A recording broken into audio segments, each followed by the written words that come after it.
Hi, everyone, and welcome back to another episode of the Critical Podcast. I have one of your hosts, Jimmy Good, and with me, as always, my other host, my go-to podcast compadre, my brother, Joe Lever. Joe, how's it going, pal? Pretty good, Jimmy. How about yourself, sir? I'm doing just fine. I really appreciate you. We're shooting a little early this week because I'm going to be out tomorrow. So I just want you to know I appreciate that. I appreciate you. Oh, so, heck yeah. I'll always clear the schedule for you, my friend. Thank you. I'll keep that in mind. Anyway, before we get into it today, I just want to thank, again, Yoran Evers for our amazing artwork. Check out his Instagram. It's probably popping up right now. And this is Daleb for our theme music. Really appreciate it, guys. So this week on the Critical Podcast, we're going to go over just a few things. Again, kind of a light news week, but we're going to go over some new information we got from the reboot of The Mummy, Universal's Monster Shared Universe stuff. We got some pictures and stuff from the set. And then also we're going to get into the craze that is Pokemon Go. It's kind of consuming everybody, even me just a smidge. So what is that? We're going to... Pokemon? What's a Pokemon? What's a Pokemon? Oh, we're going to start from the beginning. Yeah, Joe is he's messing with everybody. But anyway, let's get into it, Joe. So I sent you this picture here about, the Mummy rebooted. There's a picture of the new Mummy. Happens to be a woman this time. So Imhotep, gone, dead, buried. Hopefully for good this time. We'll see. But Joe, looking at these pictures, we don't see a lot. It's just mostly like a cast or the crew in the background and one cast member walking around the titular mummy. So what do you think of this outfit, Joe? It's kind of these rags and stuff. Well, I mean, typical mummy fare, I guess. Her face looks a little painted up with like some tattooish type markings. Yeah. Other than that, nothing spectacular. I see she's walking with some sort of curved knife. But good call, Joe. Does she look ominous, Jimmy? Does she look ominous? Not yet. So what I was thinking is, because I thought the same thing. I was like, oh man, she doesn't look very scary. Let me guess, but with the help of CGI, things will get scarier. Yes, for sure. I think it's going to be kind of like a little bit of a Ring scenario, a little bit, where you take somebody who might not be, well, that little girl was scary, but or they kind of take a person and they kind of put them with a background that works a little bit more for them and like has a lot of effects going on around them, even more so than those types of horror movies do. So I'm guessing this is just kind of like, her just walking around the set, obviously not, doing something right now. It'd be kind of cool to see an action shot of her like kind of like up in the air doing something, floating or whatever. Yeah. But yeah, no, to answer your question, not really ominous yet. But I think it's the background that kind of, it's like there's a big fan in the back, and so there's probably lots of stuff going on. Another picture I'm looking at looks like she's floating. See, I said she's. Oh yeah, there's one. I see one where she's just walking, and it almost looks like she's floating. Or like she did a little bit of a skip. She's doing a skip. It just looks funny. It's a moment caught in time there. Yeah, it's beautiful. Yeah. There's definitely got to be some CGI help here.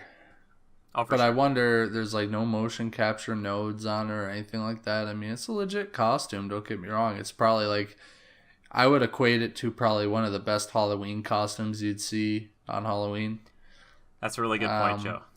I wouldn't say it's not outlandish by any means. It's literally a girl strapped down in a bunch of rags, torn up rags. Yeah. You know what I will say to their credit, though, Joe, talking about this, is that I'm really happy she's not wearing a motion capture suit. Like, she's not wearing a full green suit, and they're like, we will edit in all the rags and stuff. So I mean, they'll have parts of that later, I'm sure. Yeah, and it goes back to our point of use CGI to enhance things. Exactly. And still stick with practical effects. So, if shot right, they can make this a scary, ominous movie. And, The Mummy's kind of about adventure, too, and all that, but I hope they do give it a real scary feeling, good scary vibe, Yeah, definitely. Well, I'd be kind of interested to know how long the makeup process was for this particular character, because you hear about those things like with Mystique and Jennifer Lawrence, like 8 hours or whatever, or like some of the Lord of the Rings stuff is pretty insane. So I wonder how long it took to get this particular one set up. It doesn't look like it would take that much time, but there's probably some behind the scenes documentary where they're like, yeah, it took like 4 hours every day to put her in this thing. Well, it's like, oh my to be gosh. honest, it looks like to me from the photos that it must be some sort of like skin suit, and it's got the rags that are like sewn to it. And the skin suit is like that pale color to match the body paint they put on her arms and face and feet. Yeah. That's what it looks like to me. Because it's all pretty form-fitting and tight. Yeah. Yeah, one thing I will say that I like a lot about her, actually, maybe just the actress they cast and the face tattoos, is she looks very, maybe, ancient Egyptian, Sure. I think. Maybe that's the stereotypical one that we here in America would think looks ancient Egyptian, but I think she looks the part, so I'm interested to see if they do kind of what they did with Imhotep, where they kind of show, before and after, because they kind of have to, right? You have to be like, all right, this is what she was in, like, the past, like thousands of years ago, and this is what she's become now. So obviously this is an after shot. It's not like her in full Egyptian garb or anything like that. So. And is it just me, or does it look like it's raining in this scene? They have all the equipment kind of covered, and they got a big barn fan going. Yeah. Well, it could be one of her abilities, which I was going to kind of touch on here, because Joe and I have both seen The Mummy. Joe, how many of the mummies have you seen? Because I know how many are there now? There are 3. Yeah, I'm pretty sure I've seen them all. Which one was the one where The Rock plays the Scorpion King? The Mummy Returns. Yeah, is that the worst CGI in a movie ever? I hate to say it because it could have been so cool. Yeah, and then they made that like spin-off movie with just him, and then they started making a bunch of other Scorpion King movies that weren't with him in it. But yeah, and so I didn't Imhotep, see those. I just saw the one with him. Oh, fair enough. So, Joe, just to kind of clarify for you and the audience, Imhotep from the old Mummy movies, his abilities included, but were not limited to, the fact that he was basically invulnerable. He had super strength and agility, could stick to walls, he could raise the dead, he had telekinesis, he could create sandstorms, he could do a ton of stuff. Do you think that they're going to kind of continue that trend with this? This might be a shot of her making a storm. It might just be a stormy day. Do you think they're going to give her like 20 different powers, or do you think they'll scale back? No, I don't think they're going to scale back. I think they're going to keep it more intimate feeling. I don't think they're going to go so broad as to he's going to create these big sandstorms and stuff. I think it might be more... I mean, in my mind, I feel like it's going to go more of like a haunty type feel. Okay, so you think it's going to be a little more like kind of scary stuff than like the big action set pieces of the old ones? Yeah, exactly. I think it's going to be a little bit more intimate, set in modern day. So I don't know if it is. I think it is set in modern day. I think the only reason, maybe you hope for that, but I'm guessing they'll go all out with it, because if they kind of want to make it Avengers style, I'm sure they're going to go over the top. And Tom Cruise is the main star of this film, so I would imagine there's a lot of action set pieces that he gets to kind of show off and do something insane, because that's what Tom Cruise likes to do, right? Yeah. Likes to do something that no human would conceive as like a good idea. He's like, yeah, I'll strap myself to the side of a plane. Well, I always think about those, like Imhotep conjures those statues and the like lifelike, masonry type monsters. Mm-hmm. And they chase down the guys in the double-decker bus. Yeah. That's actually a pretty cool part. Beginning of the second movie, I think, right? Is that it, when they're running from him in London? I think it's the beginning of Mummy Returns that you're talking about. I could be wrong. Let me know. I'm pretty sure. Yeah, it's been so long since I've seen those, mainly because I don't want to go back and watch them. No, I get but that. I think they're going to do things like that, where she can call upon these historical items and do things with them to, what's the word? Create a problem for the... Conjure? Yeah, conjure these things to create problems for Tom Cruise and whoever else the characters are in the movie. Trying to think, as well as her, I think she's going to be kind of a force to reckon with, kind of magical in her own right, and kind of an intimate killer. I mean, she's walking around with like a curved blade. Who knows what she's really going to do, and maybe she's like unkillable sort of a deal. Yeah, and maybe it will be just her, and she won't conjure like an army. She'll just be like, it's just me, and you can't kill me. Then she'll have to have some sort of vendetta, against them. Yeah. So. Yeah. Yeah. So that makes you wonder, I guess. I don't know what direction they're taking with this. But that's kind of the direction I would go, a more intimate feel, where it's kind of more focused on her, and she's got some, abilities, but they're not outlandish to the fact where it's like the world is being overtaken by sand, or she's covering a city in sand. I don't know. Maybe I'm wrong. Maybe that's not too crazy. I don't know. But I hope you get that intimate feeling from it, where she's like sneaking around on them and, killing people in the dark and stuff like that. I don't know. Yeah, we'll see. But either way, it doesn't sound like you're super jazzed, if you will, on this particular film. And looking at they've got some pretty big names besides Tom Cruise here that are going to be part of this universe. I mean, they've got Johnny Depp, who's going to star in The Invisible Man, which I don't know why you take what most people to be considered one of the most attractive people in the world and make him invisible. Unless he's not the Invisible Man. He might not. Well, is that confirmed, Jimmy? I have to double check that. But then also Dwayne Johnson rumored to be in consideration to play the Wolfman. So here, you chew on that second part for a sec. Let me know. I want to know what you think, Joe, about that. Dwayne Johnson as the Wolfman. Do you think that he could do it? And the one thing that holds me back from it is that right now he's in this kind of comedy, kind of also / cheesy camp. Like, he's done serious stuff in the past, but right now he's kind of more of like the fun. Like, you go to the movies to have a really fun time, and there's that, that big grin from The Rock that you're just like, yeah, him and Kevin Hart. I don't know. Yeah. So I don't know. What do you think about that? Do you think he would be, or do you think he'd be like the sheriff of the town that has to deal with the Wolfman? Oh. Or something like that. Walking Tall style. It's like he just plays the same guy. I'm sure they were considering him to be the actual Wolfman because that would be the character they want to put into that kind of monster team. So I'm guessing it's more so of that. Yeah. I mean, could you imagine using like some sort of practical suit enhanced by CGI and you put him in it? Perfect. Yeah. Do you think the acting is, do you think him as an actor though is a good, I think I'm just hesitant to see him if they want to make that serious in any way, which is hard enough to do. If they do it, I don't think he's going to be that standout character that's like loud spoken and happy hunky dory. Yeah. Or even that tough guy approach, so to speak. They may take the approach of he's a normal guy and all of a sudden he comes upon this curse sort of a deal and he's trying to learn how to deal with it and he ends up massacring things, something like that. Do I think he could do it? Yeah. Yeah, I do. Because he has played serious roles, I liked him in San Andreas. Maybe not the most amazing movie, but the guy can act. He's got acting chops for sure. I don't doubt that. I know he's in that HBO series Ballers, and he can play some serious roles from time to time. Of the Fast series, I know he plays Hobbs or whatever, kind of more of a badass kind of cliche role. But true.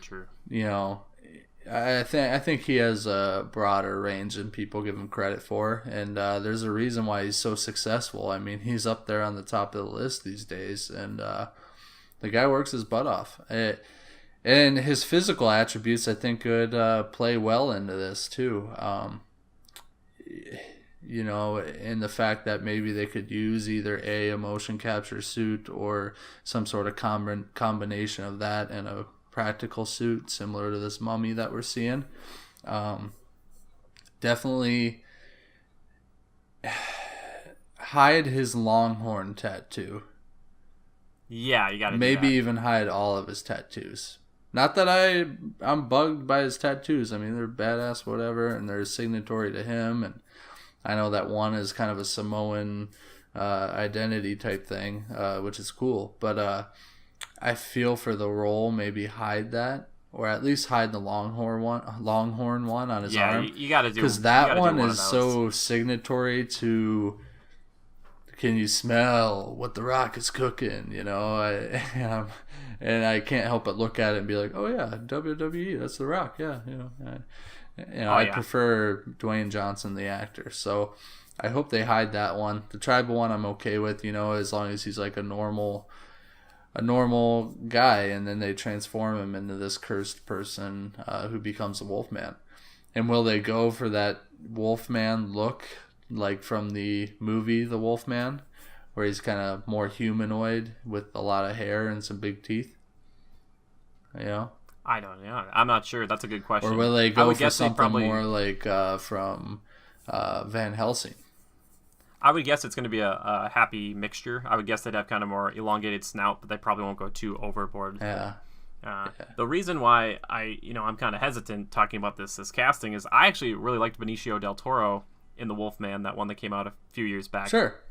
I thought he played it really well. And the thing about that movie, and typically a lot of the Wolfman movies, is always, or any type of werewolf thing, is like, all right, who's the werewolf? Like, that's usually like the big thing. And they might get away from that if it's going to be more action focused. Yeah. But you can't really do that when you have The Rock, because no matter where you live, doesn't matter what century you're in or whatever, if you're looking around and you're like, which one's the werewolf? You're going to pick the, 6.5 foot tall, jacked out of his mind dude. You'd be like, I'm pretty sure he's the werewolf. It's not gonna, people, it's typically like the scrawny guy who's the werewolf, and then they kill the guy who looks like The Rock. So maybe they'll twist and they'll kind of, play with that trope a little bit, which could be fun. It would be cool if they would not give us so much information and leave it up to a mystery, like you're saying, as to who is the werewolf or the Wolfman. Yeah, they just have to sell it. That's the problem. Like if they sold it more as The Rock or Dwayne Johnson to star in the Wolfman as the detective private eye investigating the massacres throughout the town of Baton Rouge, Louisiana, or something, And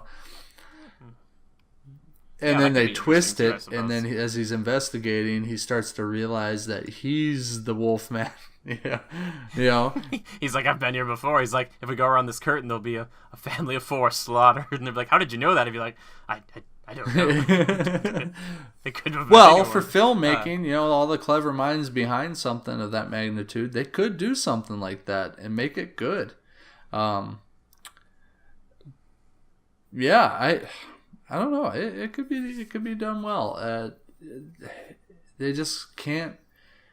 I disagree with. I don't think they should make it like. I mean, they could kind of make it Marvel style, but I don't want them to be. I don't know how to put this. I want it to be more historically.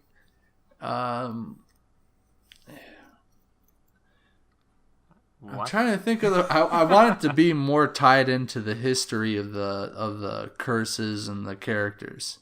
Think about Dracula came from a time long ago, and maybe if they tie the Wolfman into a history of the curse coming up through the ranks and it lands on him.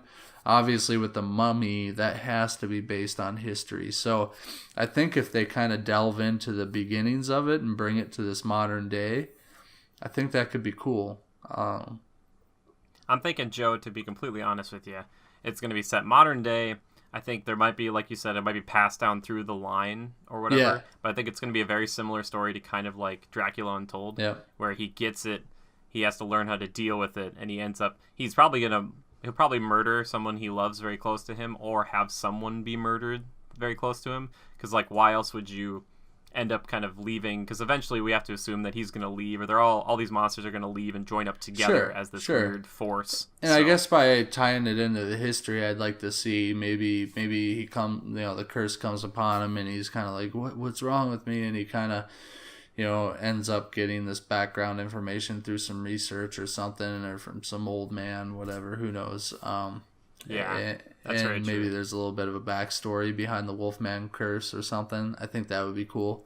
So I don't mean I want them to show a half hour of the movie of the original Wolfman passing down the curse or something like that. That's not what I mean at all. But yeah, no. Oh, one funny thing I just thought about, Joe, is that you mentioned him, Dwayne Johnson being in the Fast and Furious franchise, and then I just thought of Luke Evans, who plays Dracula, was also a bad guy in the Fast and Furious franchise. And it'd be funny if they met each other, in the kind of the age-old debate about werewolf versus vampire, and they just don't get along at all, and it's like they're just fighting again, you know? Yeah. It's like no matter what movie I feel these like guys I'm meet up watching in. an amped up version of the Vampire Diaries. Where's the cute girl that doesn't want to be a vampire but ends up being a vampire? Yeah, they'll probably be one of those too.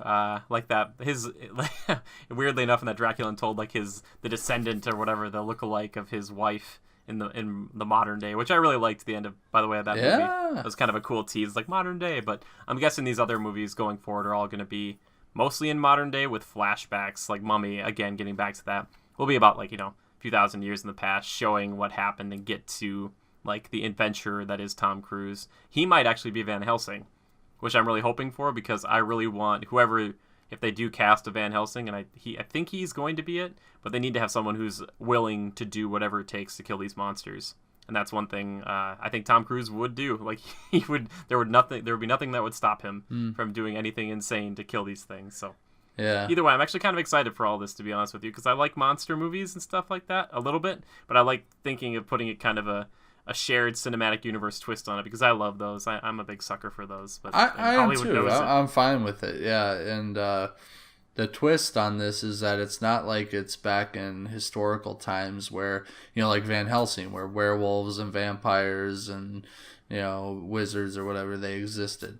This is like modern day where it's like, okay, how do we tie in a story with these monsters and transform it from, ancient kind of ancient mythology to modern day? It's real, it's here, and, having them, meet each other. Yeah, for sure. And it also kind of weeds out like having way too many of any type, so they're not really that strong. It's better this way, because you're like, if we have just like one or maybe two vampires, they're like the most powerful potentially that the world's ever seen now.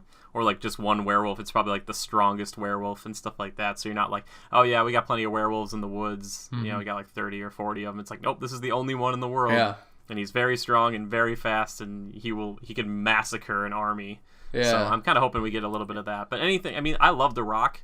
It sounds like I'm kind of down on him, but anything he's been in typically makes it better. I haven't seen a movie and thought like, oh man, he's in this. I'm like, oh, thank goodness, because like Walking Tall and The Rundown are movies that I probably wouldn't have been interested in without him. To be honest with you, I still like Christopher Walken in The Rundown, but besides that, I'd be like, I don't know. But he really brings those together. He can carry a movie. Yeah, he fits the roles. He fit those roles very well. A role like this is something that's a little different from him, and I think he'd put a lot of effort into something that's different and new to him. That to me automatically translates into, his hard work is going to create something great. So between that and the fact that he's going to be, I think, Black Adam for the DC extended universe or whatnot, he's going to be a villain to Shazam. I'm interested to see him play like more of a prominent bad guy. Yeah. And so I don't know if I've really seen him play any like major villains or anything like that, but it'd be kind of cool. He's always been a hero. Yeah, typically. And the werewolf, I think, will be more of like an anti-hero, kind of like Dracula. They switched Dracula to that kind of like, he does bad things, but he's still a kind of a good guy. Yeah. And I don't think they're going to make like Dwayne Johnson. They're going to be like, all right, you're going to murder this whole family. It's like, all right, what's my motivation? Be like, you're hungry and you don't care. Like, and they're like, no. He's going to be like, I have remorse for my actions. And then he's just going to howl. Just don't make him howl or bay at the moon when he's in his human form. Please don't. Even as a joke, even if he's like with his kids and they're like, oh, Daddy, would you do this for me? And he's like, okay, blah, blah, blah, and then he does it. Please don't. Please do not do that. That would be horrible. I'd be like, movie ruined. I'd do what Joe does, put my hands up in the air and then slash him down to the sides. Just no. So, anything else, Joe, about the monsters that Universal is kind of getting together? Anything else you're excited about? Or we don't have a lot to go. Do you know how long we have to wait for these other movies? The Mummy is coming out soon, right? How soon? Yeah, it's coming out next year, June 2017. Okay, so that's summer. The Wolfman is probably even further out, huh? I believe so. Let me look. I'm not getting dates on these ones. Yeah. Unfortunately. Well, see, that's probably indicating they're farther out. So, yeah, that being said, I'll look into it quick. Who else are we waiting on? Wolfman, Mummy, Dracula. Well, we already have Drac, basically. And actually, I don't think he was supposed to be in the universe, but then he did well enough, and they're like, why wouldn't we at this point put him in there? I'm like, yeah, why wouldn't you? He's really cool. Yeah, like, Wolfman that movie made me really is iconic. Oh no, I meant Dracula. Oh, Dracula. Sorry. Yeah, sure. Yeah, they were, because when they first made that movie, they didn't make it with the mindset, kind of like the older Marvel movies. Like, they didn't start off with the first Iron Man. They're like, this is going to be part of a bigger universe. They just teased the Avengers, and it happened to work out. But with this one, they're kind of like, oh, now it works. So he didn't ruin the continuity of anything. Yep. It wasn't like they jumped way too far in the future, and he was like still there, and you're like, oh, okay. Exactly. So, yeah. But either way, I'm excited for those. I'm trying to find a date on that Wolfman reboot. Well, but needless to say, so we know about these characters: Dracula, the Mummy, the Wolfman. Who else should be involved? Invisible Man will be in there. It said, by the way, Wolfman reboot will arrive in 2018. So it sounds like it's going to be about a year apart. So it might be like 2020 or 2021 before we get the kind of co-op / coming together Avengers style movie, would be my guess. Maybe wouldn't it be nice if they could do like a spring release of the Mummy, fall release of the Wolfman? You know, my guess is that they have similar people working on each movie, so they can't, do them simultaneously. Maybe, who knows? I don't know. It's hard because they've got so many crews. You think of like Marvel, and they've got a different crew for each and every film because they're all pretty different. So I'm guessing that's the reason why too, and that's why I think it's smarter, because that's one problem that DC's been kind of having, is that they've had Zack Snyder be in control of, like, he was Man of Steel, and then he did Batman vs Superman, and now he's doing like Justice League stuff, but they kind of are pulling back on that a little bit. I think having multiple directors with similar visions kind of together, like the older Star Wars films, it'll benefit it in the long run, because if they crank them out too fast with just like one guy at the head, it could be bad. But I know what you mean, Joe. It's like they tease you with this cool information. It'd be cool if they just didn't say it at all and they didn't build it up, and they're like, oh yeah, we're just going to release one every year, and then like, in a few years they're like, actually all these movies you've seen, yeah, they're going to be in one movie together. People would be like, wait, what? And you'd be like, yep, the past 5 years, all those monster movies, every one of those characters is going to be in this big film together, and they're going to fight Cthulhu or whatever. It's going to be amazing. It's going to be crazy. And it's Do you think that's what it'll be, though, or is it going to be more of a Van Helsing type where we have to rid the world of these monsters, or will they all join forces to fight something bigger and badder? I think it's going to be the second, or the latter. I think it's going to be like League of Extraordinary Gentlemen, where you take a bunch of kind of like semi-bad guys or people who you're like, I'm not sure if this is with Dracula and the Wolfman, idea. I can see it going that way. With the Mummy, I guess I won't be able to judge that till I see it. But to me, the Mummy, I'm like thinking, well, what motivation does it have to work together to kill something bigger and badder? I don't think it will, Joe. I think it's going to be Tom Cruise. I think he's going to be like the Van Helsing, and they're not going to take the Mummy and put her on the team. I think he's going to be like, crap, I have to join up with these other guys to take on this bigger threat that I can't do alone. So that means that if that's the case, this is all, we're just theorizing here, guys. We don't have the facts. But if that's the case, then they can't really go over the top with the Mummy, because it's like if you do the same abilities that Imhotep had, then you're like, well, Van Helsing, you could probably take on almost anything then. If Tom Cruise is playing that character, you're like, well, why would you team up with Dracula or the Wolfman? You can do all this yourself. So yeah, I don't know. I don't think it's going to be the Mummy unless they like cure her, Joe, or something. Like if she's like crazy and plagued or something, and they like at the end she figures out, she's like, oh, these actually are good people and I shouldn't hurt them or whatever. Sure. So. Yeah, maybe something along those lines. Otherwise it's tough, and this is all speculation. It's tough when you don't have anything to go on but a couple images of the Mummy. Yeah, exactly. Or maybe that's not even the lead Mummy. Maybe that's like a little assassin the Mummy sends out. We don't know. I'm pretty sure that's the lead Mummy. I think they said that it was going to be her. So bullcrap. Yeah. Bullcrap, Jimmy. Bullcrap. I'm shutting the door if you can hear that noise. No, yeah, I think it's her, and I think that was the reason why they kind of showed those off, or if people found that. All right. Either way, it's interesting. I'm excited for it. We'll see how it goes. I hope they don't overdo the CGI like they did with Mummy Returns, because if you go back and watch The Rock as the Scorpion King, when he's like a scorpion man, it's terrifying. Truly is terrifying. Yeah. Anyway, enough about Universal and scary monsters. Let's get into what everybody's been playing right now. This little mobile game that's done extremely well. Pokemon Go. So, Joe, as long as I've known you, we haven't talked about Pokemon a lot. we've, here and there, obviously it was a big part of our childhoods, more so I think mine, because I was like obsessed with it.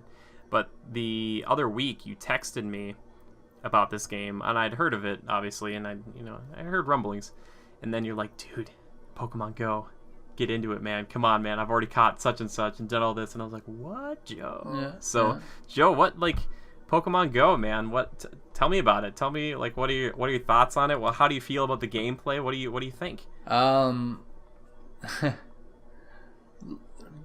Okay, it's cool. It's fun, just because it's kind of like real world and it's random. Yeah, because you're walking around the real world to find Pokemon, basically. Yeah. I'm not into it to the point where like I'm grocery shopping and I check it. Like I've done a lot of things out and about, and I've totally not even thought of looking at my Pokemon Go app. So I'm not necessarily enthralled by it. It's not like the Game Boy video games where you're just, punching along trying to catch more Pokemon. It's like, I've also heard that the fighting in here isn't amazing by any means. Yeah, it's just like a lot of tapping on the screen and tapping and holding for your special attacks. I have yet to see any of that. I should have looked it up beforehand, but I don't know. I mean, I'm getting into it a bit more and more, and whatever, when I have the chance, I'll catch one, whatever. Or if I check it and I see, oh, there's something really cool nearby, then maybe I'll put a little effort into it. But I'm not like driving down to the shopping center and I'm going to walk around all the parking lots for an hour trying to find all the Pokemon there, which I have seen. Like, I went on a bike ride this past Saturday, and I parked in this parking lot, and I'm leaving, and I see this young couple, boyfriend, girlfriend. They're walking around, and I could totally tell what they're doing. Like, they're looking off in the distance and kind of pointing. They're looking down at their phones, and they're walking to the middle of nowhere. They're not walking to a store. They're walking to like the curb over by the highway. Yeah. And then I saw two younger guys doing the same thing, just walking along with their phones aimlessly through the grass. Like, it's like, wow, like it's totally taken a hold of people. But don't get me wrong, I enjoy it. I'm not really enthralled by it, just due to the fact that all I've caught thus far, besides my Charmander to start, is a Rattata and a couple Weedle. Okay, he's saying that weird because he usually says Weevil, and then I say, Joe, it's Weedle. With a D. Yeah, with a D, not a V. Anywho. Yeah. What else have I caught? And some Pidgeot? Two Ds, actually. Pidgeot? Probably just a Pidgey. Pidgey, whatever. So... It's a big difference. But oh, yeah, evolved form. Whatever. Okay, it's been a while. I've been out of the game since the 90s, people. The 90s. But anywho... when I start to catch the better ones, and when I get to like level 5 and you can actually do stuff and battle them or whatever, that would be cool. And if I figure out how to trade them and stuff, it's fun. It's kind of funny because really it's just an avenue for me to take and make jokes. Because like me and a couple of the guys at work were talking about it, and we joke around and we'll catch one in the office every once in a while. And I'm like, dude, there's one across the road. It's in the AECOM building. I'm going to run over to their lobby real quick and say, no time to talk. I got to get this Pokemon.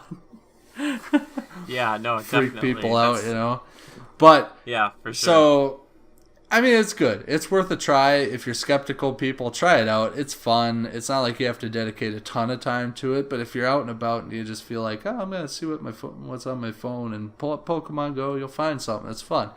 But the news is what's really entertaining about this game. Yeah. Oh my gosh. Like, for instance, my old hometown up in Wisconsin, the local sheriff's department issued a Facebook warning to residents saying, we've gotten tons of reports about conspicuous cars entering properties or being parked in weird areas, or people going on other people's property. A lot of people at churches in their cars, because that's where the gyms are, apparently. A lot of the churches in towns are gyms. Yeah, I've heard of that too. So they basically issued a warning telling people that are using the app to be careful, pay attention where you're going, don't trespass or do weird things that will get you in trouble, and then also telling people that most of what they see going on is likely harmless. So yeah, it's pretty funny. And then the memes that you see, like there was a meme where a guy found a Rattata in his apartment, and so you pull up your camera and the Pokemon's there on the floor. And he's got a gun pointed at it.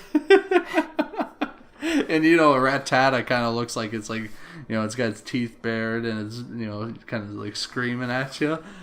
So that was pretty funny. There's one of a girl in bed, and a rather good looking girl from the looks of it. Joe, this is a family show. Oh, I won't go any further. No, anyway, there's a Pidgey on her female parts area. In the bed with her. In the bed with her, and she's in her underwear. That's pretty funny. What's that bird doing down there? One that I really liked. There's two, because we're on the meme thing. Yeah. Like, there's one where this guy, he said, like, I heard a knock at the door, and I go open it, and there's these two young kids, and one of them says, Mister, there's a Pikachu in your backyard, and I was just wondering if we could go back there, like my sister and myself could go back there and catch it. And he said, I looked down at the little boy, and I saw myself in that little boy. And I slammed the door in his face, and I ran to the back. And he's like, guess who's got a Pikachu now? Yes. And then there's this other Bane one. I'll try my best Bane at kind of talking about, in The Dark Knight Rises, he talks to Batman about, the darkness and the shadows and how he was born in it. He says, like, you merely adopted Pokemon. I was born into it, molded by it. I didn't see a Pokemon Go until I was already a man. It's like, yeah. That was well done. That's good. Thank you. It's okay. Oh, man. I appreciate it. But yeah, it's kind of fun because it's proliferating a lot like the Wii did, and this is something that Nintendo does really well, is that like it gets into the hands of a lot of people you wouldn't think would do it. Like today, I looked at my bosses, and they're walking around. One's got his phone out, and they're walking around the office. He says, I was like, oh, what are you guys doing? Play some Pokemon Go? And he's like, yeah, and there's a Pidgey or whatever in here. And the other boss, who's trying to figure it out, he's a little bit older, he's saying to him, like, how did that get in here? I want to know who left the door unlocked. And they're trying to figure that out. And then, like, later on in the day, I was, like, looking at my phone. I was like, I should catch a few before I go. So I caught, like, a ton before I left. I caught, like, 4. I caught, like, 2 Pidgeys, a Rattata, an Eevee, Joe. I caught an Eevee. Hey, good for you, man. My buddy caught one, too. At the grocery store in the frozen food section.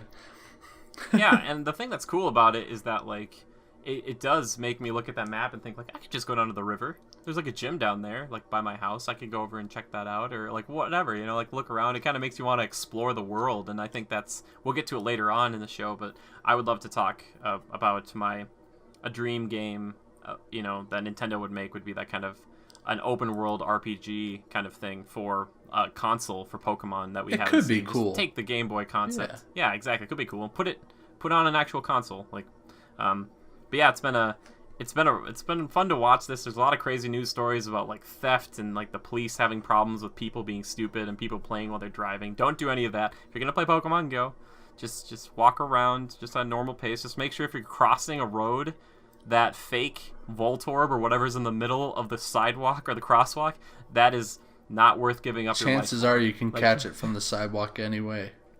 Yeah, exactly. Just get better with the flicking motion of the Pokeball. Yeah. It just has to be within that little strobe of radar that your guy puts out. Exactly. That's what I found too. I was just like, I could just like click at ones that are nearby, and then it kind of pulls them to me. Exactly. So the thing, Jimmy, maybe you understand it a bit more. And as we were saying, it is pretty cool because it's one of those phone apps where it's like, okay, I have to leave the comfort of my couch or my bed. I have to actually like get out and about and have some fun, get out of the house. I think that's a cool aspect to it. But needless to say, maybe you understand the game a bit more. So finding the Pokemon, they're kind of given away. You have a little menu down at the bottom right, and you can click it, and it says Pokemon nearby, right? Yep. So the amount of tracks underneath the Pokemon silhouette indicates how close or far away they are, right? That is okay. Correct. Now, say it says there's some nearby, and all you have to go on is that map. So what gives their location away? Just a little flicker of leaves popping up on the map? That might be it. What I've found is like if you look at it and say there's like a Pidgeotto, for instance, and it says it's like 2 track marks away, that means you have to move a good distance out of your area. And I know it's hard because it's like I'm not still sure exactly how that works either, Joe, because that's a good question. I think there are indicators on there, and I've had problems with mine where I'm at here because like sometimes it shows no Pokemon at all, even in like the little tracking. Jimmy, so I'm like, I got to interrupt you, pal. I opened the app, okay. and right here on my coffee table, there's an Eevee. Catch it. I need complete silence. I need to concentrate. It's gonna charge me. Oh, I barely hit it. I gotta go again. Oh God, no! I'm missing it. I got it. It's putting up a fight. Joe, leave a Pokemon Master. Give up. It's too late. I got it. It's done. That's one problem I have with this is that like you just throw Pokeballs at Pokemon, so it's like it's almost there. But the thing that was so much fun about the game is that you had to work at it. Like you really couldn't do that unless you were like late in the game and you had like an Ultra Ball and you went back to catch some lower level ones. Yeah. But, like you couldn't just be like, I throw a Pokeball at any Pokemon that's completely full health and awake. You're like that. So here's another one. I shouldn't have opened the app, guys. So now there's what's the green cocoon one? Oh, that's Metapod. Yeah, so he was across the street in the apartment over there. He worked his way to my front doorstep. You're mine, you little bass. Get him, Joe. Got him. You little bass. He's not a bass. He's a bug type. Ooh, not a water second type, shot. I got him. The first one bounced off. I have now lost my co-host to Pokemon. Oh God! See what happens, people. It's Joe gets easily addicted to things. Yeah. But this kind of brought Joe and I really. I mean, I love Pokemon a ton. Joe liked it a lot as a kid, and I kind of wanted to ask Joe about some of his favorite Pokemon. And what I kind of made rules up for this. I said no legendaries from this is the Gen 1 Pokemon, so you're not going to get Moltres, Articuno, Zapdos, and I do include Mewtwo, or Mew, I guess, if you go 151. But they couldn't be legendaries, and they could not be from the starter trees. But I think Joe already broke that rule, but I didn't think he'd pick this one, so it's fine. I'm going to let it slide. Oh. By starters, I mean, obviously, like Bulbasaur, Ivysaur, Venusaur, Squirtle, Wartortle, or Blastoise, and then Charmander, Charmeleon, Charizard. And usually what people do, like me, I'm a big Charizard fanboy, but I was like, all right, I'll take that out, or Mewtwo out. But some other time we might do like a full Pokemon episode. If you guys ever want to hear about that, we could just talk about the games and maybe some of the movies and our favorite, like our top 10 each, But I told him to go through, look at 150, and pick his favorite 3 that weren't legendaries or final forms of the starters. Well, okay, Jimmy. So if it wasn't one of the starters in any of their evolved forms, so originally I'll list them out for you. Originally I had Charmeleon. Okay, how about we go every other? How about all that? right, well, so originally I had Charmeleon. I just like him because he's kind of darker red, he's kind of lizardy, and he's kind of neat, and he's not too large. I thought he was cool, kind of bad boyish in his own right, and just neat looking. And that's part of the reason I like Pokemon, by the way, is just because when you apply a little artistic vision to looking at this, the design that goes into this 150 characters is pretty cool.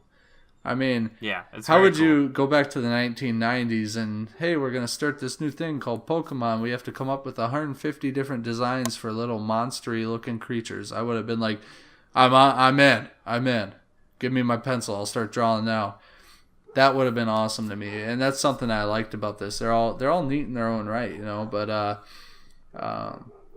so that's kind of where I'm a fan of it, just because I enjoy the design of every character. I think it's kind of neat, the creativity that goes into it. So that's kind of what I base my choices on, and also like if they were real, what would I want sitting on the couch next to me, Joe, I do the same thing. I'm like, yeah, that's a very good point. So I'll take Charmeleon out, and I'll swap him out for Jolteon. Jolteon's cool, so dude. Eevee's evolved form, the yellow lightning bolts little foxy thing. Joe, what's the item that evolves Eevee into a Jolteon? Some sort of electric stone. I don't know. It's close enough. Thunderstone. It's the Thunderstone, because they replace all the like electric. You'd be like, oh, that's like a lightning bolt or electric bolt. They're like, no, it's a thunderbolt. When you think about it, you're like, It doesn't make any sense. You know? Or thunder. You're like, are you just going to terrify him? You're like, there's a booming noise way Yeah, above your head. when Like, Jolteon roars, it's a... Yeah, shakes everything. But Jolteon, okay, so Joe, what about Jolteon really sticks out to you? Well, first off, No I pun think, intended. if you took Pokemon and applied it to real life, which one would you want sitting on the couch next to you? Boom, Jolteon. The porcupine? Now hold on. I'd like to think that the fur just sticks up like a spiked back coon thing.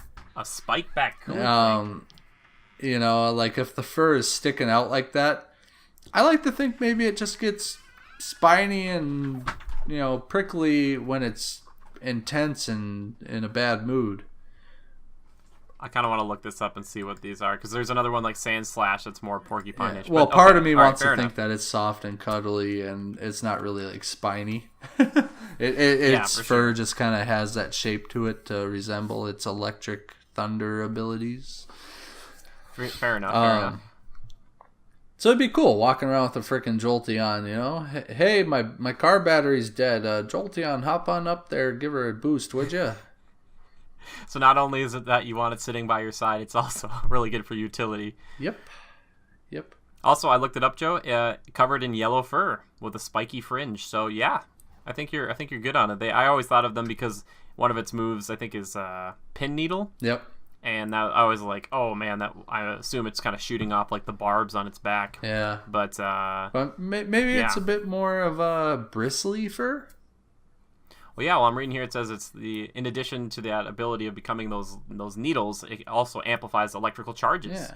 So that makes a lot of sense, and I think that's cool because you're, I don't know if what came first, form or function with this particular Pokemon, but I like how they married together very well, because you're like, oh, we're gonna make like an electric type, like, all right, it's got a lot of jaggedy things. You're like, well, it'd be jaggedy because it has these abilities that play off of that jaggedy nature, the evolution of this Pokemon, which is cool because Eevee in essence and those other forms of it is like if you distilled Pokemon down to just what the main focus is, it's evolution, and that's a really cool one. It's like, how did Eevee adapt electricity into itself? It's like, this is what happens when you inject Eevee basically with a ton of electricity, you get this. Yeah, so Jimmy, yeah, I know cool. It's maybe none of them made your list, but of the three evolved forms, which one do you like? I'm a Jolteon guy, but mainly because I think Jolteon's the most practical looking and kind of neat looking. All right, tiny backstory. So I gave an assigned Pokemon to my entire family when I was younger. I think maybe others did too. Jolteon was actually my older sister, whom I love very much. She's my favorite sister. And I don't care if they hear this, but Jolteon, so I always thought of her because she was in track when she was younger, so I was always like, oh, she's really fast. I was like, what's a fast Pokemon? And Jolteon's cool. So I always had a soft spot for Jolteon. I thought Jolteon is very interesting. I wanted to like Flareon more. It didn't really sell me as much. And then Vaporeon has some cool abilities, but I'm not really sold. So I'd probably say I'm with you, Joe. I think Jolteon's my favorite of the bunch. Yeah, and Vaporeon's neat, and not to mention, could you imagine going swimming with it? Yeah, I can actually go invisible. Yeah, the only thing is it's kind of scary looking. I don't want something with like a spiny ridge on its back and a dolphin fin. Well, I like Gyarados a lot, but I wouldn't want to go swimming with that thing either. I'd be like, oh my gosh, it's some super dragon under the water. Yeah, no kidding. Gyarados, sea monster. But yeah, Jolteon. You could go swimming with that, right? Just hope it doesn't shock the hell out of you. Yeah, exactly. Just don't tell it to don't start any sentences with the word thunder in it. Be like, oh, is that fun? Or like, have the word thunder in anything you say, because it'd be like, Thundershock, sure. Yeah, right. Yeah. But of the three of them, Vaporeon is probably the one I'm least afraid of, whereas Jolteon could shock you anytime, and Flareon, starts your house on fire? Yeah, that's true. All right, so that's my first pick, and I'm glad you agree, Jimmy, of the three. But on to yours, definitely. My friend. What do you got? All right, so I kind of have a dream team of my 6 that I would have, but I'm only going to pick 3 of them, so they're not necessarily going to be like the top or whatever. But the one that I'm going to start off with, I think, is one that is just very near and dear to my heart. I probably should save it for last, but I can't help it. Arcanine. I love Arcanine so much. I had blue version as a kid, and I couldn't get Arcanine, which made me really sad. Looking back on all that, I was like, man, I never got the chance to get Growlithe and Arcanine version. Because yeah, see, I had Vulpix and Ninetales, and I was like, oh, Ninetales is pretty cool, but Arcanine combines two of my favorite animals. It combines a tiger and a dog into this amazing thing. And Joe, you're saying like, think of it sitting next to the couch. And this thing's pretty big. That's what I'd want to curl up with, though. That thing it's huge, it's fluffy, it's warm. I'm gonna probably link it too. But we did a top Pokemon video, and Arcanine made the list. Spoiler alert. But reading about it, they all have a name, like they call Pikachu's like the electric type Pokemon or something like that. But like for Arcanine, it's called the legendary Pokemon, but it's not technically a legendary. But it's so fast, they said, that it resembles, or it looks like it's flying sometimes. That's how fast it can move. So I imagine just riding that thing, like in the beginning of the Pokemon animated, or the anime, they have like Ash riding an Arcanine, and it's like running and running, and it like jumps, and it's like almost like flying, and you're like, oh man, what if you could ride one of those things, and it's just flying around, like, because you're just moving so fast. Oh, it's so cool. And that thing is super loyal. It's like good for utility, like Joe was saying. If you gotta start a fire, if you want to stay warm, just snuggle up next to your gigantic Arcanine. Think about hopping into bed every night, and that thing just like curls up and takes up like the entire bed because it's huge. I don't think you need the bed. Yeah, exactly. Yeah, you lay next to your Arcanine. Yeah, I think Arcanine would be like the Pokemon that would stay out all the time and like be like my Pikachu. It'd just be out all the time walking around. Be like, Arcanine, I'm not gonna put you in your Pokeball. So Arcanine, because it's amazing. It's so cool, dude. It's so cool. I love Arcanine. That design is still really, and there's some really cool wallpapers out there of Arcanine, like wild Arcanines that aren't like, they're like fan made ones. They're super neat. So I say go check that out. Just type in Arcanine wallpaper. Find some cool stuff. Cool. So, all right, Joe. Enough about Arcanine. Let's get to your next one. What's it going to be, Joe? For 150 on the list, or 149 if we don't include Mewtwo. Yeah. Or the other three birds. I don't know. Yeah. Joe's like, Weedle? Should I go with Weedle? It's a tough choice. I'm thinking... Okay, Haunter for sure. Number 2. Okay, yeah. I think we discussed this a little bit beforehand. So what about Haunter, Joe? What do you gravitate towards? I freaking want a ghost Pokemon, man. What else? Come on. Yeah, ghosts. That would be a scary one to have in your house, though, if you just let it roam about, because it would just come through like the mirror in your bathroom. Yes, like it might mess with awesome. You. No, I would make very good friends with it, and I would play pranks on everyone I know. Yeah. Have you ever heard of his weird Pokedex entry? No. Okay, I'll look it up quick, but go on why you like Haunter so much. First of all, I love the design, the aesthetic of him. I think it's simple, to the point, and ghostly. I like that his hands aren't connected and that he floats. Most people would have gone for his top tier evolved form, being Gengar, which, don't get me wrong, crossed my mind, but I'm like, no, Haunter's just cooler. More ghostly and, no attached hands. And then what? Doesn't he have like a huge tongue? Haunter? Yeah, because I remember way back when, when I watched the cartoons, didn't he lick people or something? He licks Charmander, and then Charmander's like, yeah. He's like, he doesn't know how to fight it. Yeah. But either way, Haunter's just cool. Just cool. Aesthetics, and then the benefits of playing pranks on people, scaring the crap out of people. And yeah, can you imagine you're sitting on your couch and a Haunter just comes floating through the wall? Come on. Yeah, I'm with you too. I think from Ghastly to Haunter, it's like a cool evolution, if you will, of that form. And I like kind of having more ghostly, he has disembodied hands and stuff. Yeah. But then you get to Gengar, and I feel like they kind of backpedal on it. I don't know where they would have gone next, but I think that Haunter is just the coolest design out of those three, and I completely agree with you. Thanks, Bill. I found this here, Joe, and these Pokedex entries, forewarning, they're kind of strange. They don't always match up with the anime or other stuff, but it says here, Haunter hides in very dark places, where it plots to take the life of the next living thing that comes near it.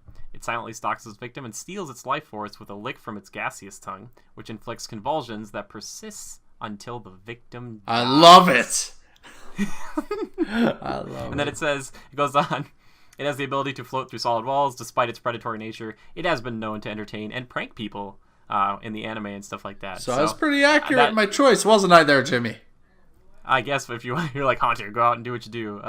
But Haunter, I like his just the original. Minus the killing people. Like, I mean, I'm pretty dark, cool. But I wouldn't let him do that. Yeah, and you know what's weird about him? Every time I look at him, I think like, yeah, we wouldn't do that. But he looks like he has fur, but it's just gas, like all just gaseous body, like all those spikes and stuff. It's just gas. Yeah. So he's great pick, man. Haunter is easily one of the coolest as well. He's just so cool. Yep. I'm just say cool a bunch. But is there anything else you want to talk about with Haunter? No, I think that does it for me, man. All right, fair enough. I'm going to get to my next one here. It's like I'm picking children now. I'm going to pick a water type that not a lot of people would pick, I don't think, but I really like Golduck. And I'll tell you guys why. Golduck, to me, is really interesting because it comes from Psyduck, who, in, again, the anime, was always kind of like a joke character. Like, he was just an idiot, a bumbling fool. But when he got serious, he could destroy anybody. And then later on, I think he does evolve. I don't remember that episode, but I always thought the idea of having a water-type Pokemon that had some, like, minor psychic abilities was really interesting. And I always thought, like, Golduck was kind of fast, and that he could be, like, in those, like a gym battle or, like, the Indigo Plateau or something, that he could be, like, have, like, a ton of agility. I don't know why I thought this, because looking at him, he doesn't look like the most fit thing. But I just imagine if I had a Golduck, I'd train him to be, like, really fast and powerful. And there's this one Pokemon card where he's shooting like I think like a hyper beam or a confused ray out of his like the little red dot. Yeah, he's pretty powerful. In his forehead. Yeah, and it's like the water is bending around this shot, and it's like really cool. And I remember thinking like, Golduck, sweet. Like, you know, don't mess with this guy. And he's a really fast swimmer. I don't know. I just really like the design of him. I mean, you go from Psyduck, who looks just like a fool and always has a headache, and then you go to Golduck, who's like, I'm ready to throw down. Like, let's do this. Yeah, I don't know. What do you think about Golduck, Joe? I think he's pretty cool. Kind of psychic and then water. Like you say, that combination is neat. And I think there's more than meets the eye with him. You know, he's kind of unassuming. Yeah. Yeah. The only problem as far as utility goes with him is that it'd be hard to kind of like use him like a Lapras or a Gyarados. It would be hard to be like, all right, you jump on his back, like, take me, Golduck, like, go across the river. Like, it wouldn't really work like that. Yeah. Maybe as easily. Yeah, for sure. Yeah. Jimmy, not to get off topic, I don't know if you're finished there talking about Golduck, but I am done talking about Golduck. Well, good solid second choice, by the way. But oh, thank you. What's the deal with Ninetales? Ability and all that, is it fire? Yeah, it's fire type. So it comes from Vulpix. Again, that was kind of like the Growlithe is to Vulpix as Arcanine is to Ninetales as far as like from red to blue. Yeah. I just don't know if I could deal with all the fur. All the tails. All the fur. Joe's like, the grooming it's out of control. It would be, wouldn't it? I mean, it's just one giant thing of tails. I mean, it's pretty looking, but man, the hair all over stuff, I couldn't do it. Yeah, fair enough. The grooming bill would be astronomical. I wonder how some of these Pokemon stay. I mean, they have groomers in the show and stuff. I don't know, Joe. Mm-hmm. I don't know. It's strange to me. But anyway, so Joe, so far we have Jolteon from you, we have Haunter from you. Who's your third? Who's your last pick for this group? Just because I couldn't choose a third, I'm gonna go with Ditto. No, I'm just kidding. Because then I can have them all. No, I'm just kidding. Joe picks the weird. Like, that'd be great if you had a Ditto and you're like, I'm gonna teach it how to fight, and you're like, what? And it's like, I'm gonna teach it how to do other things. You're like, no, it's not. It's just gonna transform, man. That's all it can do. But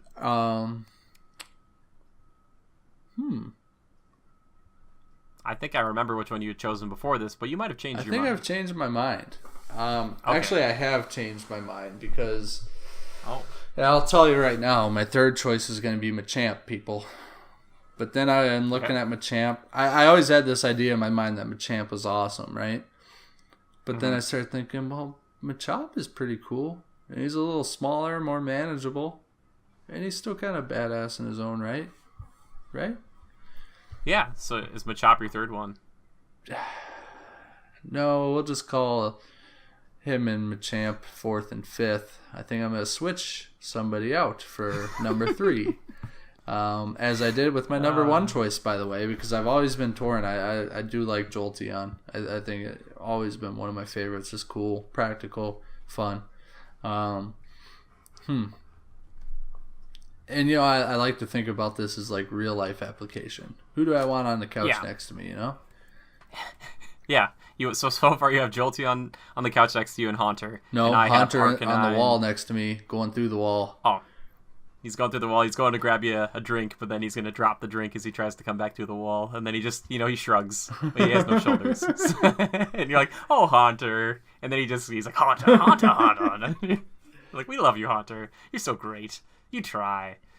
But anyway, and then I've got, what did I say? I've got Arcanine and Golduck. But anyway, so this last one for you, Joe. Oh, man, it's a tough choice. I mean...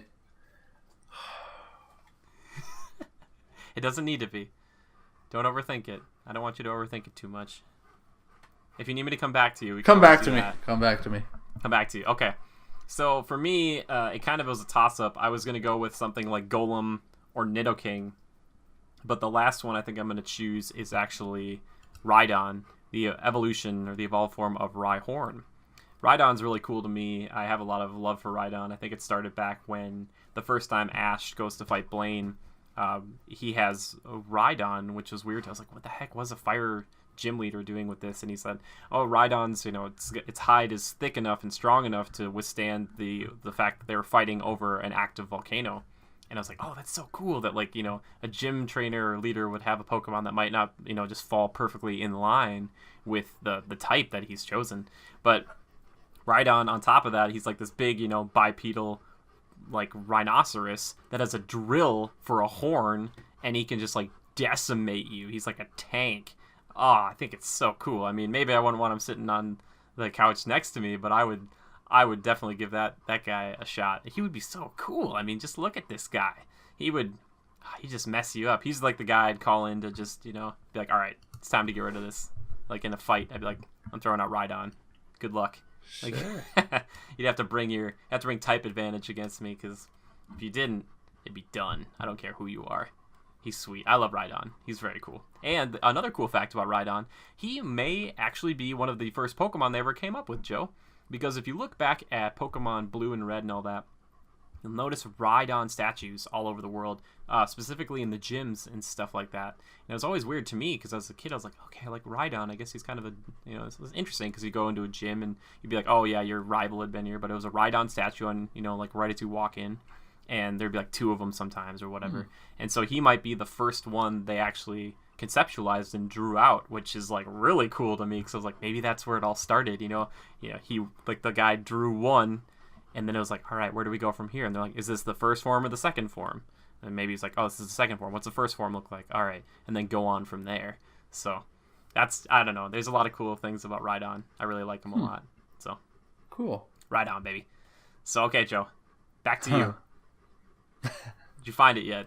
You were so set on Machamp before we started this, people. He was like, Machamp. Then he's like, but Machamp's pretty cool, too. Yeah. But I had to bump him the 4th and 5th. And you know what? Part of me wants to go with... this is tough. There's too many. Part of me wants to go with Ninetales. I kind of like Ninetales.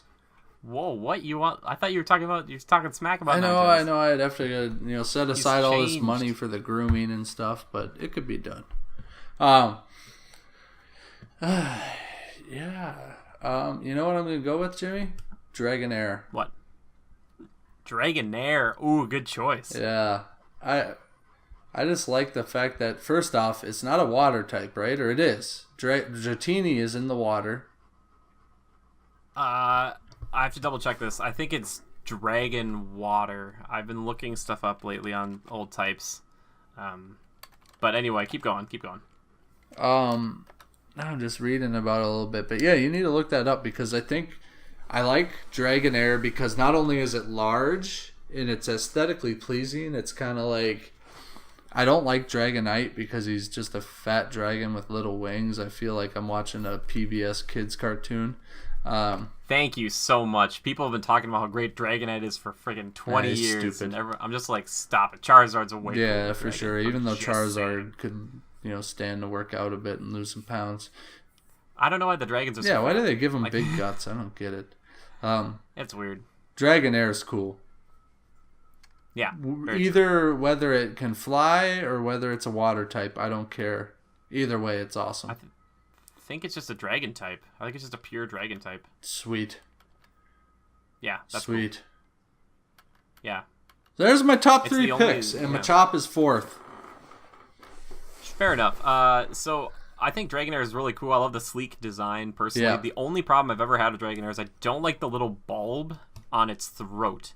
I've always thought that would, like, get in the way. I always picture it being, like, really, like, I don't know, like, it's really, like, almost metallic or like a marble, and I always thought, like, what if it just knocked its chin on that thing? I don't know. Maybe it's not as bad as I think. I'm like, what is that thing?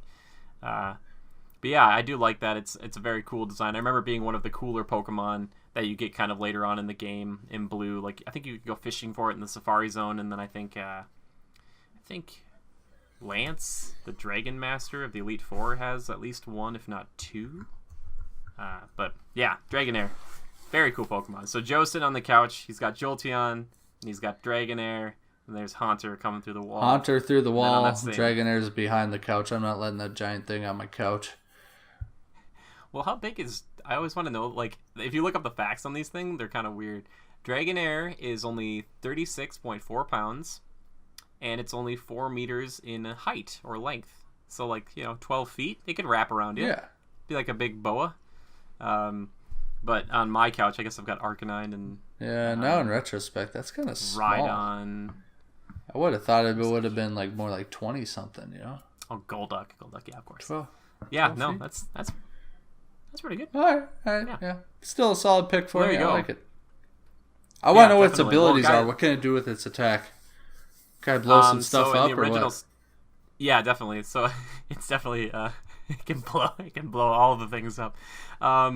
So back in Red and Blue. Oh, sorry, you couldn't catch. You had to evolve Dratini back in Blue and Red to get Dragonair. You just catch it, maybe. Okay. I knew it was the evolution of that. I just didn't know if you could catch it. There's a male and female version. The female version is pink. Clearly, I'm getting the male version, which is blue. Clearly, he is. In Generation, oh man, they've changed it up so much. But yeah, it can learn a lot of stuff, Joe. Like, so it has like Wrap and stuff, but then it has Twister, Dragon Rage. I think it learns Hyper Beam, which is just that devastating move. It can control the weather. Yeah, it's there. You read these Pokedex entries and they get pretty That's what nuts. the crystalline orbs are for. Oh, well then how's Dragonite do it?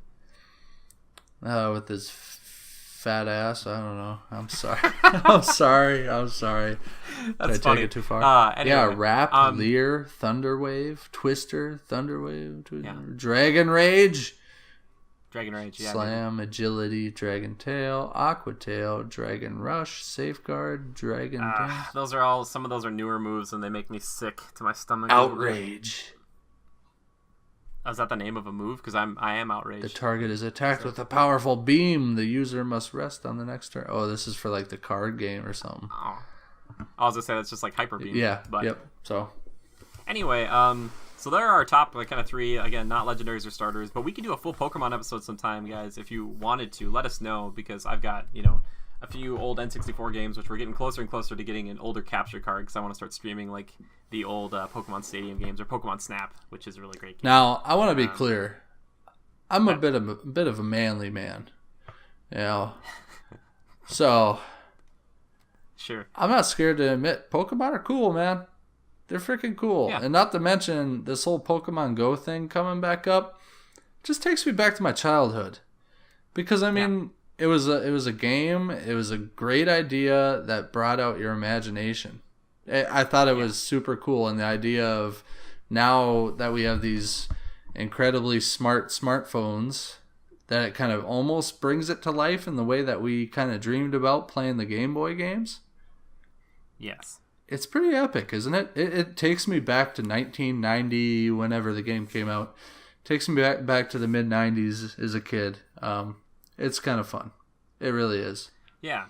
Well, I always like to preach, it doesn't matter what demographic it's it's kind of aimed at.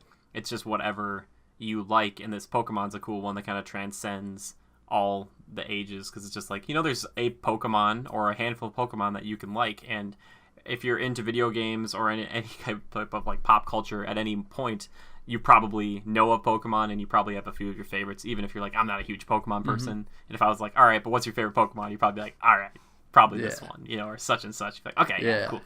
So, but also if you guys haven't seen it, I did do a top Pokemon by type list. I think it was like 13 or 14. It wasn't top 10. And what I did, I'll try to link it here, or maybe there's a card flashing up right now, but I'll link it down below too, is that I went through with Thomas and we talked about which Pokemon kind of best represented that specific type. It got kind of weird because like a Pokemon like Gyarados, who I would think is like a dragon type, and you guys probably know him, he's a very popular one. He's actually a water flying type, believe it or not. He's supposed to kind of resemble like a Chinese flying kite or something like that. I was like, oh, that's weird, but kind of cool. So we went through and did that. It wasn't my personal picks because if so, I would probably, there'd be a lot of other choices in there. But I will link that. Check it out at your leisure. It's really good. Tom did an excellent job, especially with our transitions. They look really good. Like he's got some really cool. We got the font from Pokemon itself, and we've got these really cool colors. I don't know. I'm very proud of it. But anyway, we're getting on, Joe, from Pokemon, and we're slipping into this little segment, and I'm gonna need some help with the name. What is it? What's it called again? Timekillers. Yes, exactly. And if you are unfamiliar with what Timekillers is, Joe and I just kind of briefly mentioned what we've been, what kind of movies we've been watching, games we've been playing, TV shows we've been viewing, and books we may or may not have been reading or looked at. If it's a cookbook, we'll count it. So, so Joe, is there anything new on the docket? I know you've been kind of watching Game of Thrones. You've been catching up with that. Is there any other shows that you've been into or games besides Overwatch that you've been playing? Besides Pokemon Go, too? I still mix in the Black Ops 3 from time and time again, but okay. No, you mentioned the main ones there. Pokemon Go just came on the horizon. I've been into that just a little bit, not too much. And now that we've talked about it, I'm sure I'm going to get into it more. Yeah. What other things am I?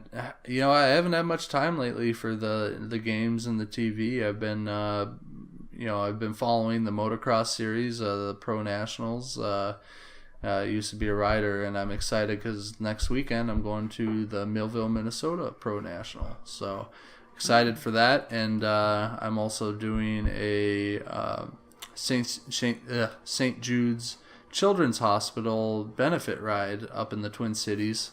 One of the motocross riders is putting that on, and so it's a charity event, and all the proceeds go to St. Jude's, which is pretty cool. So I've been doing a bit of cycling here the past weekend, and try and get out tomorrow, and so not too much time for the Timekillers, but yeah, exciting weeks ahead for me, and hopefully some more things on the horizon for the Timekiller segment. But what have you been into, Jimmy?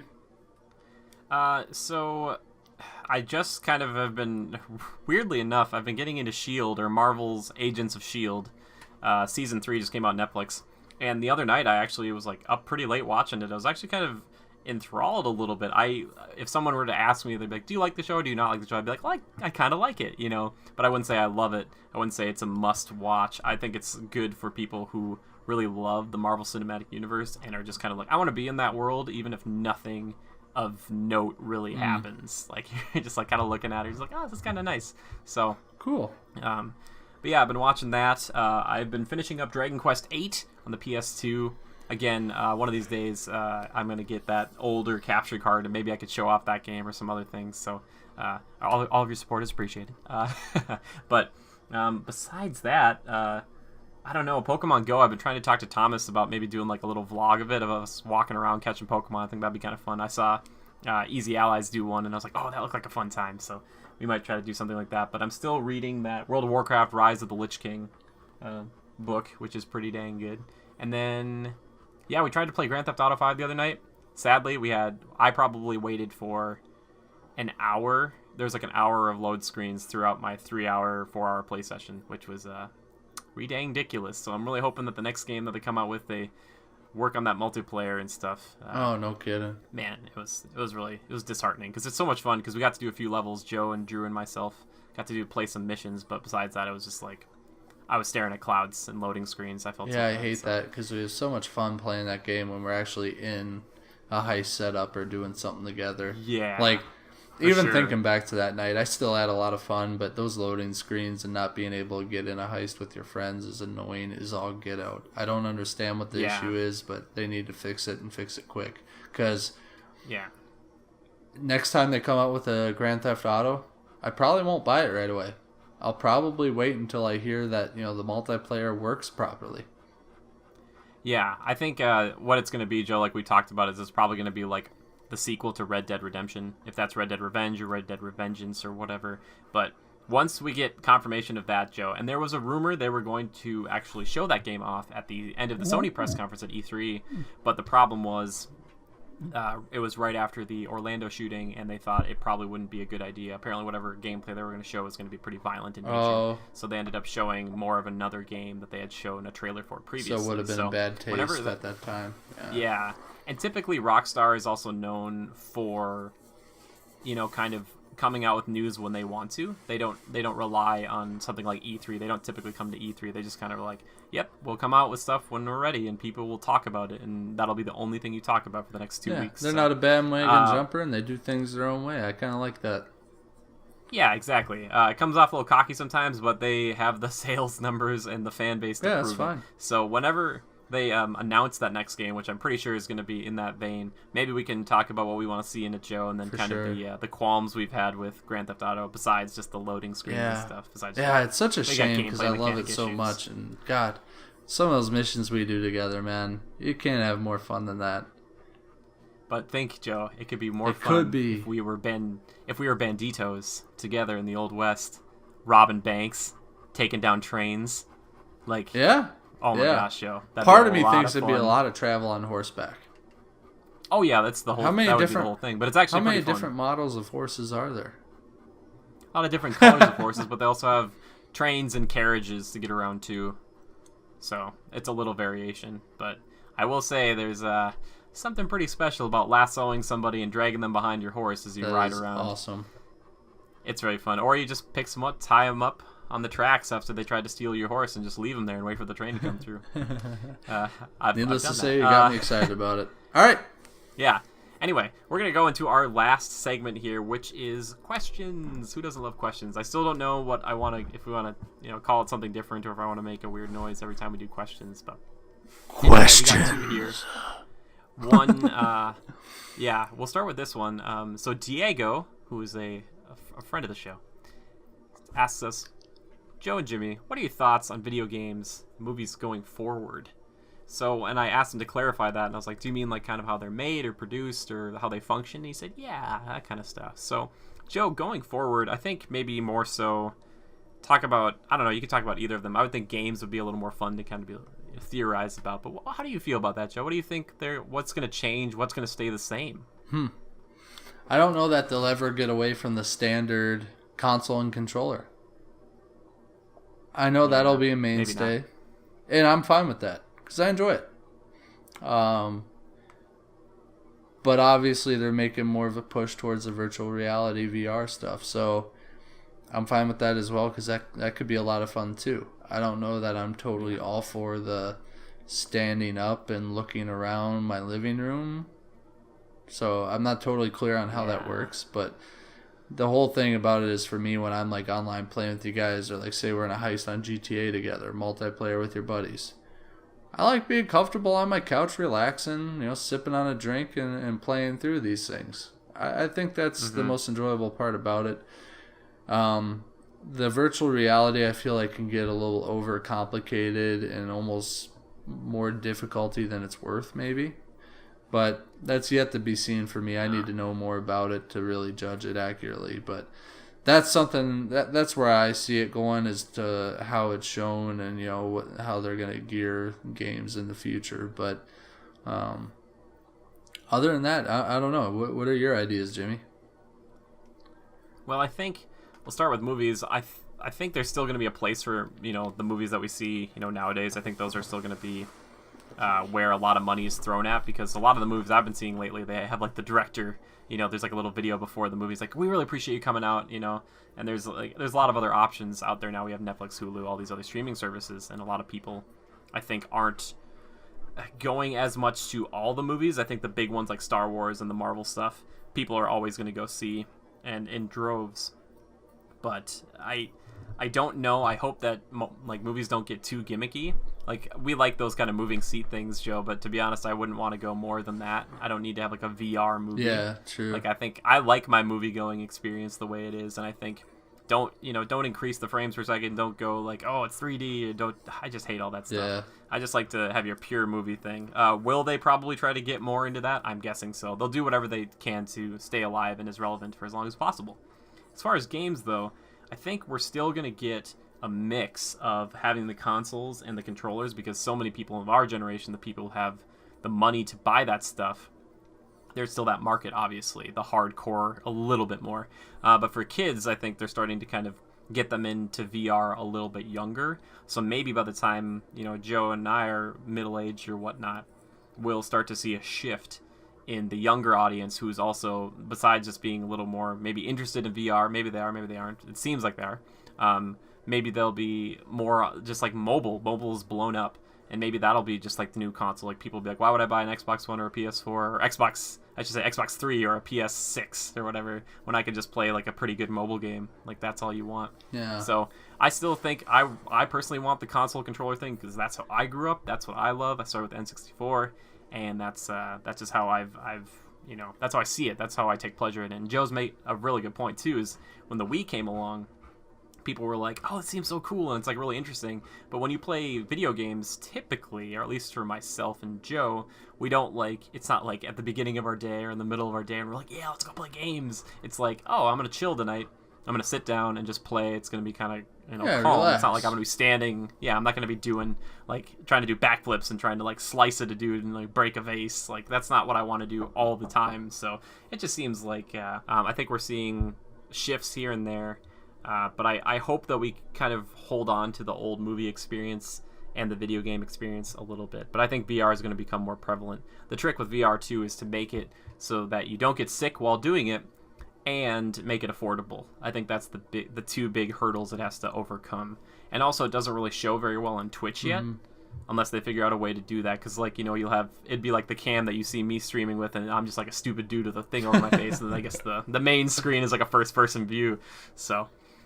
anyway, moving on to our second question from Anna, who is so amazing. She always sends very good questions. So she says, you're granted the ability to design a video game or movie.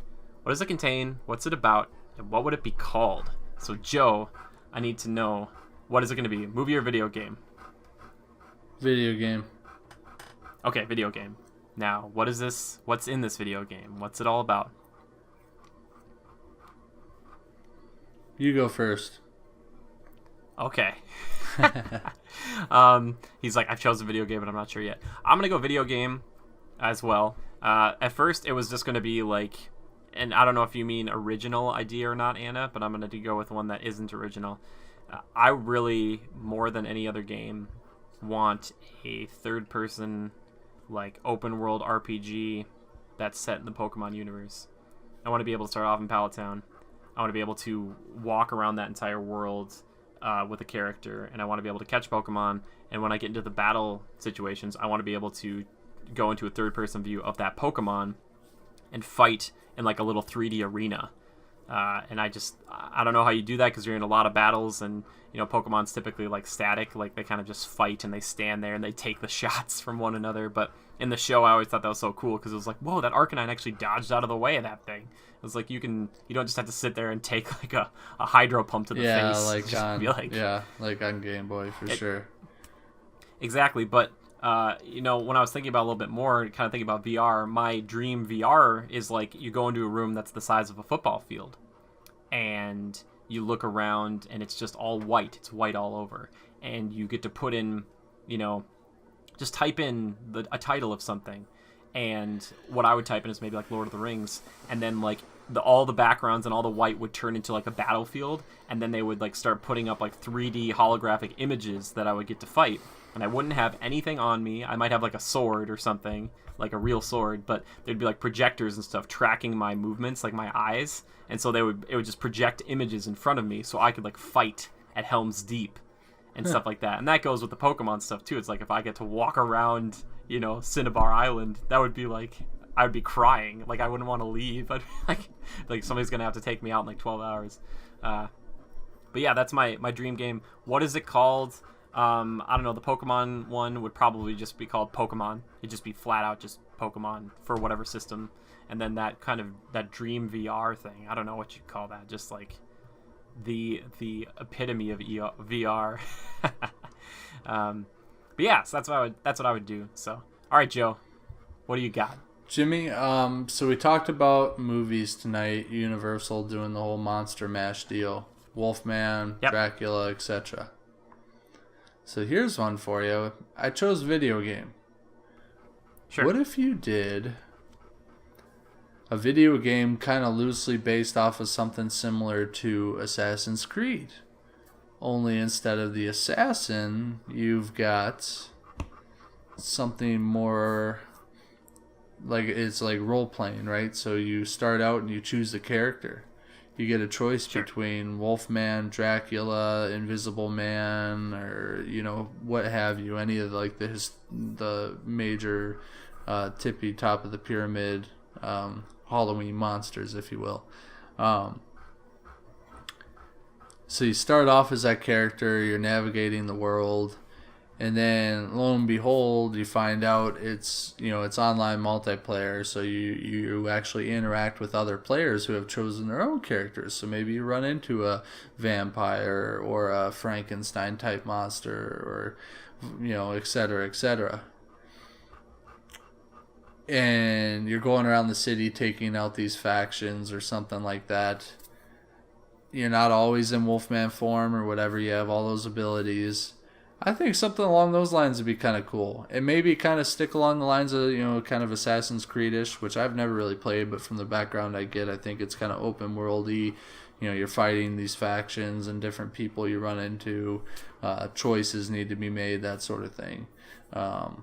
Yeah. And either kind of similar to like Division, you can run into a rogue player that wants to kill you, or you can run into maybe say your buddy. I run into Jimmy online and he's a Dracula. I'm a Wolfman, and we go around terrorizing the factions and killing people and taking over parts of the city or something. Oh, that'd be cool. An alliance or whatever. Yeah, That'd be sweet. yeah. Dude. So that online multiplayer gameplay, it can be friendly, or you can run into rogue players that want to kill you. I think it could be cool. And then, when you're in human form or whatever, you can have other weapon base. You don't have to be Wolfman all the time or something like that. Or Dracula, he has a sword or something. Yeah, just a little idea. I don't have it all worked out in my head yet, but yeah. All right, Joe, can I just say something right now? It's moments like this that I know you're my best friend, because I've had this idea too, and you said it very well. There's a few things I might tweak. Just make sure it's not like MMO or something like that. Yeah, I mean, it should be kind of multiplayer, but I don't want it to be like massive or whatever. As far as like, I'm in a world and there's like 50,000 other people. Because once they start doing that, that's when they start doing like those stupid quests and stuff, where it's like, all right, go kill. Like it'd be like kill 10 humans and then collect like 6 bones from this human, but it doesn't always drop this bone, so you have to kill like 70 humans for it or something like that. But it'd be kind of cool to have combat like either Assassin's Creed or maybe even more interesting combat like a Devil May Cry / like Darksiders, where it's like the third person like over the top, because you'd be able to go over the top with a vampire or werewolf or something, which would be really sweet. But I always thought of it kind of like, if you made a PvP section of this game, Joe, it'd be like if you want to be just werewolves and vampires, because I always thought it'd be like underworld tie-in kind of thing. But you could either be in your human form with like weapons and stuff, like silver weapons if you were the vampires, or like kind of the daylight weapons if you were one of the werewolves. And they could be like swords and whips or guns and stuff, but then you could also transform, which would allow you to like scale buildings or like just kind of maul people to death and stuff like that. It's like, man, what a cool idea. I don't know why anybody hasn't really capitalized on this, or at least made one that's like really popular yet. None of them seem to do that well, unfortunately. But I love your idea, Joe. I don't know what you call this game, but I like it. Mm-hmm. It's fantastic. What a good one, Joe. Thanks, all right. Well, after that, Joe, I'm pretty sure I'm looking at the list here. I think that's all of it for this week. I think that's the episode. So, guys, let us know what you think about all this stuff. Let us know what you think about, Universal Monster Universe, if you want to call it that. Pokemon Go, your favorite Pokemon. If you want to see us do a full Pokemon episode, I just forced Joe into it. Or what you think about, like, what would you make if you could make a video game or movie, just like anything, unlimited budget. We also didn't talk about like specific people who we'd put in this too. If it was a movie, I think it would probably be a little easier if you're like, all right, I cast, like Harrison Ford to do this or whatever. Even though I probably wouldn't cast him now because he's kind of like getting out of the game after Indy 5.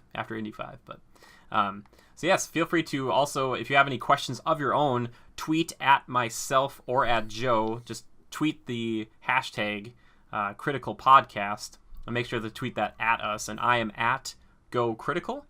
It's all one word, capital G, capital C. And Joe, if people want to find you, where do they find you? What's your Twitter handle? I'm at Lever_627. Lever just like beaver, only with an L. Get at me. I love that. It's so good. We have our own little, how we say it. It's so good. Thank you to everybody who tuned in today. Thanks again to Your Nevers for our amazing artwork here. And This Is Daleb for our theme music, which I so very much love. I should try to figure out I should link that full thing. If you guys want to hear the full 2-minute thing he made for us, it's very good. Also, I want to thank, everyone, if I didn't before, thanks for tuning in. If you haven't already, check out our other offerings here on YouTube. Check out that Pokemon video. I'm very proud of that one. I'd love to know what you think of it and what your favorite are by type, Try to be a little reserved because it's hard because you kind of pick the ones that are your favorite, and just be like, I just want to put that in for everything. But if you look at the types, they're kind of weird. But yes, feel free to like and share and subscribe and do all those things. And you can follow us. We're on Facebook. We're on Twitch. Just at Jimmy_good. And we're going to get Joe on there more often now, too, because I think we're going to switch. I'm going to try to be like, I do a few nights a week, and then Joe's pretty much always playing almost every weeknight, so I might have him on there while I work on some other things. I'll be in chat, though. But yeah, I think that pretty much covers it. Yeah. So thanks again to everybody. Thank you, Joe, and we will see you next week. Absolutely. Take Peace care. Out.